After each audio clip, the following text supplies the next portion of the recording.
नमस्कार दोस्तों, India time 24 में मैं हूं आपके साथ नीरज सिसोदिया। आज हम आए हैं बहेड़ी विधानसभा क्षेत्र में और हमारे साथ मौजूद हैं समाजवादी पार्टी के नेता नसीम अहमद साहब। डॉक्टर नसीम अहमद साहब पहले एक नौकरशाह थे और बाद में उन्होंने राजनीति का सफर तय किया।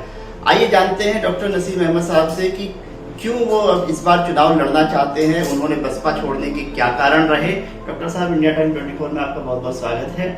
शुक्रिया, धन्यवाद। सबसे पहले ये जानना चाहेंगे कि एक नौकरशाह राजनीति में क्यों आया और कब आया।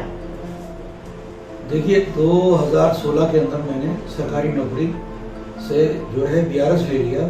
वो इस वजह से लिया कि हम लोग सरकार के अंदर रह के जो अपने मन की भावना होती है या जो हमें जनता की बात खुल के कहना होती है, हम लोग जिसकी भी सरकार होती है उसके विरुद्ध या जो जनहित के अगर सही मानों में उनकी जो आवाज़ है, दबे कुचले गरीब मजलूम की आवाज़ है, हम नहीं उठा सकते, क्योंकि एक नौकर पेशा होने के साथ सरकारी नौकर भी हैं और सरकार का विरोध कैसे कर सकते हैं। यही अपने क्षेत्र में समाज सेवा के लिए, अपने क्षेत्र में गरीब मजलूम की आवाज़ उठाने के लिए, किसानों की, नौजवानों की, उनको समस्याओं को दूर करने के लिए मैंने सोचा कि सब कुछ मुझे मिल चुका है।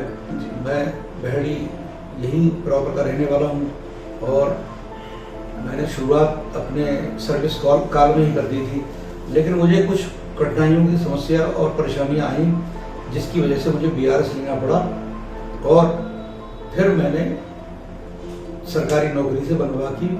2016 में रिजाइन करने के बाद सक्रिय राजनीति में आया और 2016 के अंदर मैंने जब तैयारी शुरू की तो उसमें जो बहेड़ी क्षेत्र में सबसे बड़ी परेशानी थी अनएम्प्लॉयमेंट की थी, जो बेरोजगारी थी।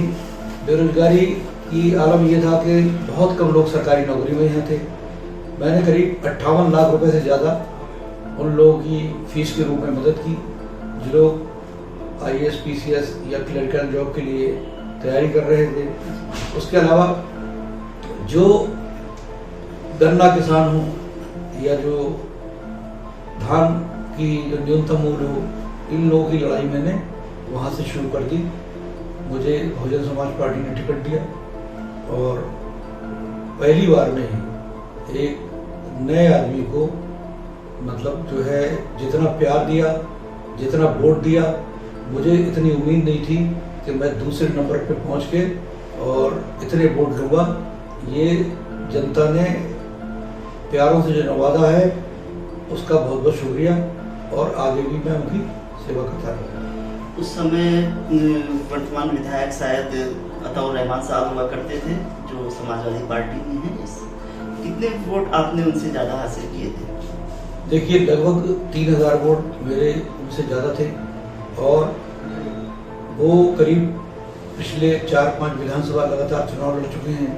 पहली बार में उन्हें 22,000 वोट मिला, उसके बाद उन्हें 30,000 से अधिक वोट मिला। तो कई इलेक्शन लड़ने के बाद वो यहाँ भारतीय जनता पार्टी और बहुजन समाज पार्टी के गठबंधन से यहाँ विधायक बने।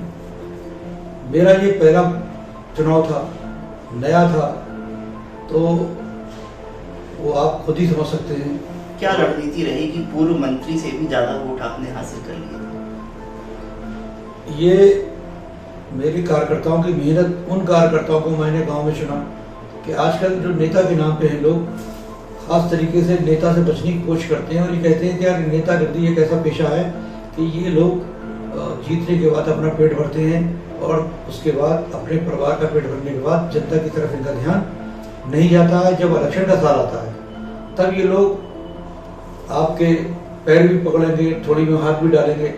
मैंने जनता के बीच में सीधे गया, किसी की सिफारिश नहीं थी। उस वक्त मेरे साथ कोई मौजूदा प्रधान नहीं था। मैंने बुद्धिजीवी लोगों को और युवा वर्ग को जो पूरी ईमानदारी से काम अपने अपने गांव में सामाजिक सेवा कर रहे थे, उन लोगों के साथ मैंने मिलकर हर गांव में एक टीम बनाई और जो बूथ लेवल कमेटियां बनी, उन कमेटियों के जरिए हम लोगों ने जो मोदी लहर चल रही थी, उस मोदी लहर में आज तक जो पूर्व में जितने विधायक जीते आज तक कभी भी 66,000 वोट पे आज तक कोई नहीं जीता पहुंचा है। चाहे इससे पहले 10-11 विधायक जो भी बहेड़ी से हुए किसी को भी 63,000 वोट से ऊपर कभी जीता है। बहुत बड़ी उपलब्धि रही आपकी। बहुजन समाज पार्टी ने आपको टिकट दिया, आप दूसरे नंबर पे थे, लगातार अच्छा प्रदर्शन हो रहा था। उसके बाद जो चुनाव हुए, चाहे जिला पंचायत के चुनाव हो या नगर पालिका परिषद के चुनाव हो, उनमें आपका प्रदर्शन कैसा रहा? बिल्कुल सही है। मैंने हारने के बाद चुनाव दूसरे नंबर पर जब रहा तो अपनी हार नहीं मानी और मेरे सपोर्टरों ने भी हार नहीं मानी और उन्होंने जो इसमें अच्छे लोग जुड़े थे, एक टीम जो कार्यकर्ताओं के होती, कोई सेनापति होता, जब तक उसकी सेना मजबूत ना हो तो वो सेनापति भी कुछ नहीं कर पाता।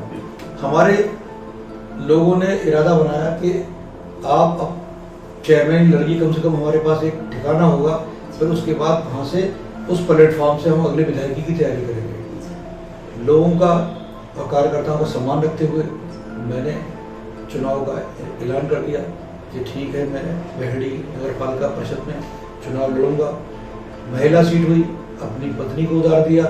लेकिन आपको जानकर हैरानी होगी कि जो मौजूदा चेयरमैन थे और एक ही हमारे यहाँ हिंदू भाई प्रत्याशी लड़े थे, लोगों ने हिंदू मुस्लिम करने की कोशिश करी, लेकिन मेरी एक ऐसी लोगों ने मुझसे प्यार मोहब्बत रखी थी सभी जाति धर्म वालों से कि एक प्रत्याशी के अलावा सबकी बहेड़ी मैंने जमानत जब्त कर दी और भारी बहुमत से मैं यहाँ, मेरी पत्नी विजय हुई और यहाँ की चेयरमैन बनी और आज भी है। आपने नगर पालिका परिषद में इतना अच्छा प्रदर्शन किया, चेयरमैन जीती, बावजूद इसके कि सरकार भाजपा की थी जी। उसके बाद बहुजन समाज पार्टी को छोड़कर आपने समाजवादी पार्टी को क्यों चुना, क्या कारण रहे? देखिए, समाजवादी पार्टी जो हम लोग बहुजन समाज पार्टी में किसी भी प्रदर्शन करने के लिए या जनता की आवाज उठाने के लिए हर चीज की हमें परमिशन हाई कमान से चाहिए होती थी और बगैर हाई कमान के हम अपना एक पोस्टर भी डिजाइन नहीं कर सकते हैं। ये बहुजन समाज पार्टी में एक जो चला आ रहा है नियम वो था। हम लोग पता चला कि आज जनता पर जुल्म हो रहा है, सुबह हमें प्रदर्शन करना है तो लखनऊ तक अनुमति लेने के लिए शायद एक हफ्ता लग जाएगा। हमारी जो राष्ट्रीय अध्यक्ष थी उस वक्त, तो हम लोगों ने 2012 से 17 तक जो अखिलेश यादव का काम देखा और वहाँ देखा कि समाजवादी के जो कार्यकर्ता हैं वो रोडों पर आ जाते हैं, उन्हें अपने नेता से परमिशन लेने की जरूरत नहीं पड़ती है। तो ये सोचते हुए मैंने बिल्कुल अभी कुछ दिन पहले ही ज्वाइन की, लेकिन उससे पहले मैं बिल्कुल पार्टी ज्वाइन करने से पहले ही सक्रिय राजनीति में रहा। मैंने बहुजन समाज पार्टी से पार्टी में रहा, लेकिन वहां से दूरी बना ली और अपना काम लगातार जनता के सहयोग से एक आजाद तौर पर मैंने लगातार जो है जितने भी चुनाव आए उसमें अपने प्रत्याशी खड़े। जिला पंचायत चुनाव हुआ, अभी बीडीसी के चुनाव हुए, इनमें आपके कितने प्रधान जीते? आप टिकट भी मांग रहे हैं, समाजवादी पार्टी से दावा कर रहे हैं कि मुझे टिकट दिया जाए। क्यों आपको टिकट दिया जाए? आप में ऐसा क्या खास है? कितने आपने प्रधान जिताए, कितने बीडीसी मेंबर जिताए, जिला पंचायत सदस्य आपके जीते कि नहीं जीते? जहाँ तक ये है कि भाई जो भी आदमी आता है पार्टी में इच्छा रखता है और वो ये सोचता है कि भाई मुझे भी चांस मिले। और जहाँ तक आप कह रहे हैं चांस मिलने में कि क्या आपके जो मुख्य पॉइंट हैं, देखिए पहली बार तो मैं नंबर 2 का प्रत्याशी रहा पूरी विधानसभा के अंदर प्रथम बार चुनाव में। दूसरा, सबसे बड़ी नगर पालिका जो 1 लाख की आबादी है बहेड़ी नगर पालिका, मेरी पत्नी यहाँ मौजूदा चेयरमैन है और जो प्रत्याशी लड़े हैं जो और जगह चेयरमैन है उनका भी मुझे सहयोग है, जो यहाँ रिछा में है और दूसरी नगर पंचायतों में है। और जहाँ तक आपने जिला पंचायत की बात की, हम लोगों के सहयोग से 4 जिला पंचायत 9 में से जीते।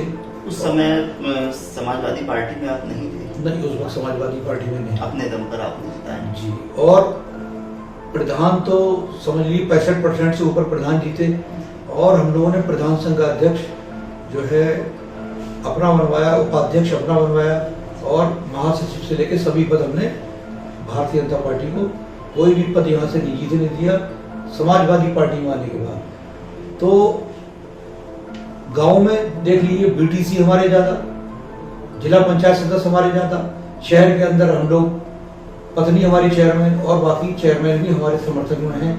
तो आज जो वर्ग देख रहे हैं आप उससे पहले लगातार किसान आंदोलन हमारे जो सिख भाई हैं या जाट भाई हैं मुख्यतः वही चला रहे थे, उनके साथ में लगातार 1 साल किसानों के लिए आंदोलन भी करता रहा, सक्रिय राजनीति में रहा। और पिछले 4.5 साल से जो लोग विरोध में हैं, मैं उनका नाम लेना नहीं चाहता, 4.5 साल थाने में अगर गरीबों की ऊपर कोई दमन हो रहा है और उनके जायज काम नहीं हो पा रहे थे तो थाने में विधानसभा लेवल पे केवल नसीम अहमद दिखा वहाँ पे, और तहसील में चाहे वो आपका पेंशन का किसी का काम हो, चाहे राशन कार्ड का काम हो, तो आपका जो क्वेश्चन था कि हम जनता के बीच में थे, इसलिए हमको ये जो है अगर मौका मिलेगा तो आसानी से हम ये 2 और नाम आ रहे हैं। अताउर रहमान साहब जो पूर्व मंत्री रहे, जिन्हें आपने पिछली बार तीसरे नंबर पर जाने पे मजबूर कर दिया, और दूसरे अंजुम रशीद जिनका एंड टाइम पे टिकट काट दिया गया था। तो इन दोनों प्रत्याशियों में आप बेहतर कैसे हैं? देखिए, मैं किसी दूसरे के बारे में तो कमेंट्स नहीं करना चाहूँगा। मैंने एक ही चीज़ बताई कि देखिए जो जीता वो सिकंदर। हमने 2012 से लेकर 17 तक हर चुनाव जीता है, और जो बाकी प्रत्याशी हैं वो आप उनसे खुद पूछ सकते हैं कि उन्होंने यहाँ जो देहात के अंदर, शहर के अंदर उनका खुद का प्रदर्शन या उन्होंने जो अपने प्रत्याशी उतारे वो क्या हाल रहा है। ये आप एक पत्रकार के हैसियत से जिले में जानते हैं कि यहाँ पे अगर ज़मीन ही पकड़ना होती तो चेयरमैन ना होते, ज़मीन ही पकड़ना होती, जिला पंचायत न जीते। अगर हम लोगों ने 4.5 साल गांव के चक्कर न लगाए होते तो इतने प्रधान और इतने बीटीसी कैसे जीत जाते कि जो एक रिकॉर्ड तोड़ है और बगैर उस वक्त में किसी पार्टी में जबकि शामिल नहीं हुआ। चलिए, ये तो आपकी उस वक्त की उपलब्धियां हैं जब आप किसी पार्टी में शामिल नहीं होते थे, बसपा अपनी छोड़ दी थी। लेकिन समाजवादी पार्टी ज्वाइन करने के बाद समाजवादी पार्टी को क्षेत्र में आगे बढ़ाने के लिए आपने क्या प्रयास किए? जो समाजवादी पार्टी में आने के बाद माननीय राष्ट्रीय अखिलेश यादव जी के निर्देश थे कि आप लोगों को जाके यह तैयारी करना है कि जो समाजवादी पार्टी के कार्यकाल में जो हम लोगों ने कार्य किए हैं और काम बोलता है, और उन्होंने कहा था, नारा दिया था, नई सपा है, नई हवा है, नई सपा है, और छोटों का हाथ, छोटों का साथ और बड़ों का हाथ। तो उसके साथ हम जो लगातार गांव-गांव जाकर जनसंपर्क कर रहे हैं और पंपलेट के तौर पर भी वो चीजें बता रहे हैं जो 100 नंबर डाल दिया, 108। मैं उपलब्धियों की बात नहीं कर रहा या प्रचार की बात नहीं कर रहा, मैं बात ये कर रहा हूँ कि आपके इतने सारे समर्थक थे जो जिला पंचायत में आपने सदस्य जिताए, आपने प्रधान भी जिताए, तो वो समर्थक समाजवादी पार्टी को मिले कि नहीं मिले? आपने उन्हें ज्वाइन कराया समाजवादी पार्टी? जिला पंचायत हमारे जो वो सबसे पहले प्रमुख प्रतिनिधि मेरे साथ यहाँ के बरहेड़ी ब्लॉक प्रमुख जो जीते थे, वो उनके प्रतिनिधि को ज्वाइन करा चुका हूँ और आज वो समाजवादी पार्टी में है। और जितने प्रधान हैं, 40 प्रधानों को तो वहीं मैंने साथ में ज्वाइन करा लिया था लखनऊ के अंदर, और बाकी प्रधानों को गांव-गांव जाके लगभग 90% से ज़्यादा प्रधान ज्वाइन कर चुके हैं, और ये ज्वाइनिंग का सिलसिला जारी है। पूरी टीम आने को तैयार बैठी हुई है। जनप्रतिनिधियों के साथ साथ समर्थक भी शामिल हो रहे हैं भारी संख्या में। समर्थक खास तरीके से जो भारतीय जनता पार्टी के समर्थक हैं, उनका मानना है कि यहाँ के विधायक ने भ्रष्टाचार, लूट खसोट के अलावा कोई कार्य नहीं किया है, जाति और धर्म के नाम पर लड़ाने की कोशिश की है।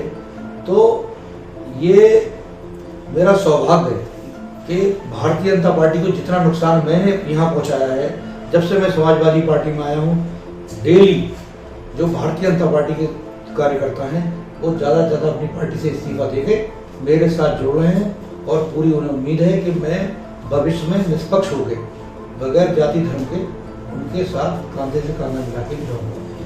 बहुत अच्छी बात कही आपने कि जाति धर्म के बिना आप लोगों के साथ कंधे से कंधा मिलाकर काम करेंगे। भारतीय जनता पार्टी ये चाह रही है, इस बार जो माहौल बनाया जा रहा है वो हिंदू मुस्लिम का बनाया जा रहा है। जैसे अभी गाजियाबाद में कुछ दिनों पहले एक नारा लगाया गया था कि जब मुल्ले काटे जाएंगे तो राम राम चिल्लाएंगे।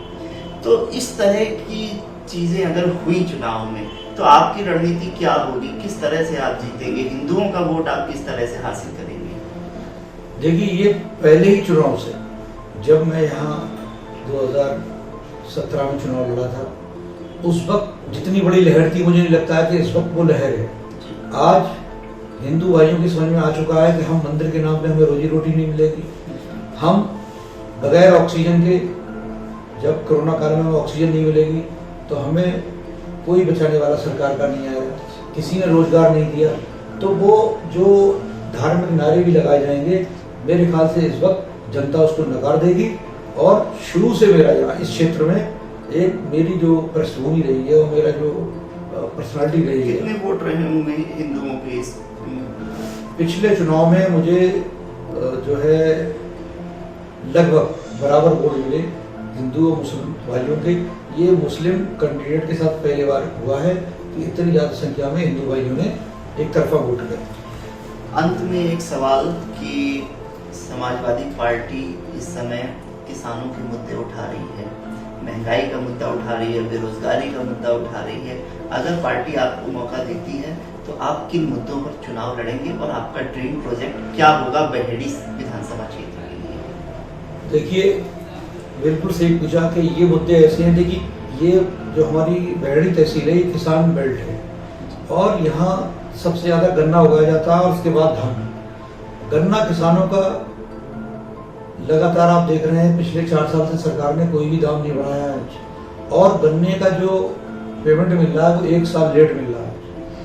इसके लिए हम लोग, फैक्ट्री हमारी नगर पालिका बाउंड्री के अंदर आती है, तो पत्नी के नगर पालिका चेयरमैन होने के नाते हम लोग दबाव डालेंगे और चाहे हमें धरना प्रदर्शन करना पड़े, हम लोग कम से कम जिस साल आदमी अपनी फसल काटे उसी साल उसका मूल मिल जाए।